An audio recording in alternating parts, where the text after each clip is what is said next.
What is up, guys? My name is Squishyspud, and in today's video, we're going to be talking Star Wars Battlefront II Beta. Beta? Demo that won't change much before release. I just wanted to give you guys my 1 cent, as soon as I can't afford 2 cents. But before we jump into the meat of the video, for those of you who are new, you should probably just go ahead and subscribe. All my videos are awesome. And if you enjoy the video, give that like button a press, or a click if you will. I'm not going to beg. Please click it. Anyway, without further ado, let's do this.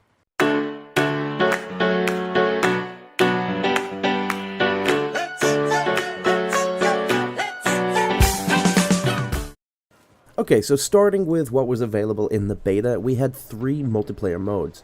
The first of which was Galactic Assault, which was very similar to Walker Assault on Battlefield 1 from 2015. It's a 40-player base game on Theed on Naboo. It was Separatists versus the Galactic Republic, and the Separatists were tasked with protecting the convoy up to the palace. The convoy was an MTT, which is a large tank, a large Separatist tank. So opposite that, of course, the Galactic Empire is tasked with taking out the MTT.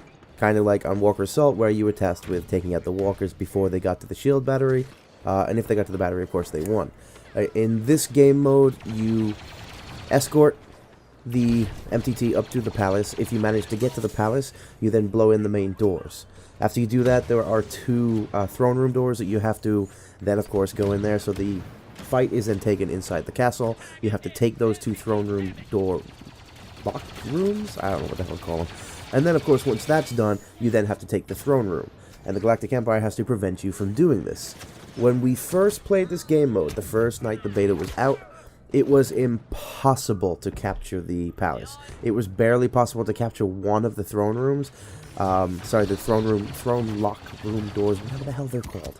It was almost impossible to capture one of those, let alone 2 of them, and then the throne room. So this was going to be an issue that I was going to talk about in this video. But having said that, in the update they've done over the weekend, it's now impossible to fight off the attack. So as long as the MTT gets to the palace, the Separatists have won. So before it was impossible to win as the Separatists. Now it seems to be damn near impossible to win as the Galactic Republic. But we'll talk more about that later. The second game mode that was available is Starfighter Assault. That's a 24-player ship mode in space. The map available to us was Imperial Shipyard on Fondor, or should I say near Fondor. And it was the Rebel Alliance versus the Galactic Empire. In this game mode, you were tasked with taking out the Galactic Empire gunships. It was actually a lot of fun. You had 3 different ships available to you, and then 2 specials, like the Millennium Falcon and one of the X-Wings from The Force Awakens. There was a few hero ships available to you, but the regular ships, you had like a TIE Fighter, TIE Attacker, the TIE Bomber, the TIE Fighter, and the TIE Interceptor were available on the Galactic side, and then you had the X-Wing, the B-Wing, and the Y-Wing available to you. And then, like I said, the Millennium Falcon, and I think it's Tyler's X-Wing. So, of course, it was a very fun game mode. The controls are very simple.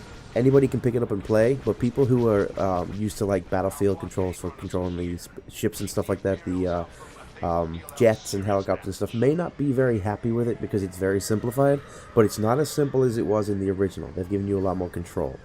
The third and final multiplayer mode available was Strike, and that is an infantry version, so it's boots on the ground, 16-player attack and defense scenarios. The scenario we were given was on Takadano. I don't even know how to say that, or whether I'm killing the planet, but it's Maz's castle from The Force Awakens.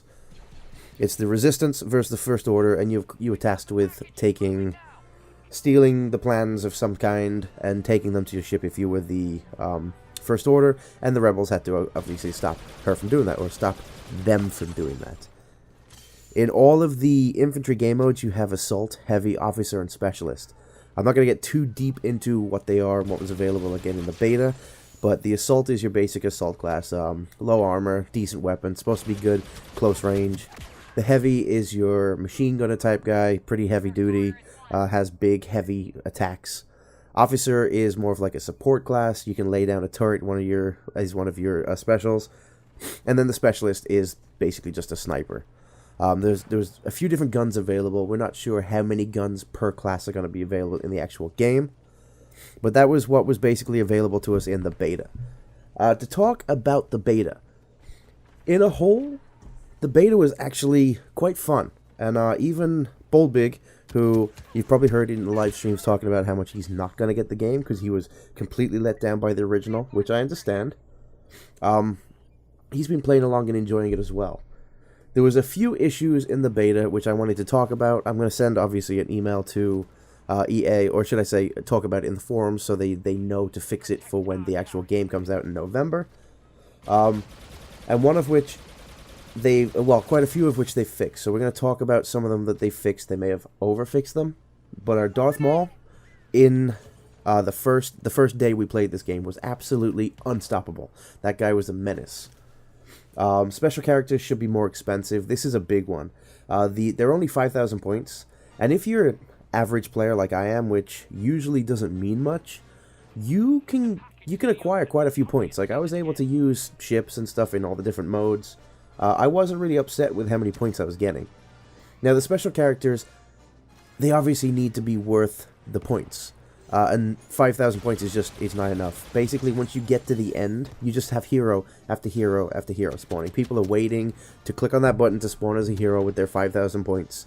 So when you're trying to protect the throne room or one of the throne lock room doors, you've got Darth Maul swinging around with a lightsaber, or you've got Rey swinging around with her lightsaber, Boba Fett jetting around with his jetpack. It's just all hell, and when you take one of them out, somebody else is ready to click that button and come right in again. So not only does it take you out of, like, the immersion, but it also, it kind of gets annoying. I mean, you work so hard on taking out Darth Maul just for him to come back like 2 seconds later.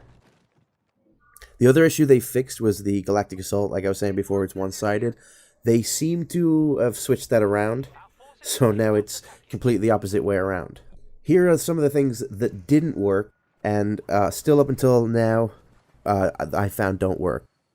When you quit, it seemed to glitch out the game to the point where you couldn't join any games. All the game modes were grayed out, as if, like, the beta wasn't available anymore. So, like, as you can see, when you jump in there, you've got bright white for the modes that you can click on, and then grayed out for the modes that you can't use. Well, it grayed out all of them. So we weren't able to jump back into a game without exiting completely out of the game and then jumping right back in again. The big one was the invite system. It's a little weird how the squad system works. I'll talk about that in a little bit. But the invites through the game don't work. You click on the invite, and it just shows all your friends being offline. Nobody's online available. I don't know whether they have to be actually in the game, but at times we had people in the game, like, waiting at the main menu to invite, and they just didn't show up.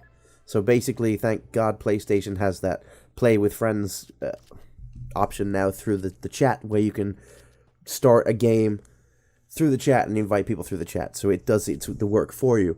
But if you want to add someone later on, you have to go back into the PlayStation chat and do that. Now, I'm sure that's an oversight or something they're going to fix in the future, but during the beta, that didn't work, and it was a big issue. But all in all, the beta was actually very fun. I'm actually looking forward to the game. I personally, I'm going to be getting this game on PC just because I love playing games at max settings, and as soon as none of my friends on PS4 are going to be getting it, it seems kind of a waste to get it on PS4. So I'll be playing on PC, so any of you guys out there in the PC world, if you guys want to get together and join a squad, I'm ready for that. But the game itself is fun. The graphics, obviously, the graphics, just like in the original one from 2000, well, not the original, but the remake they did in 2015, the graphics they're phenomenal. It's a DICE game, you know it's a DICE game.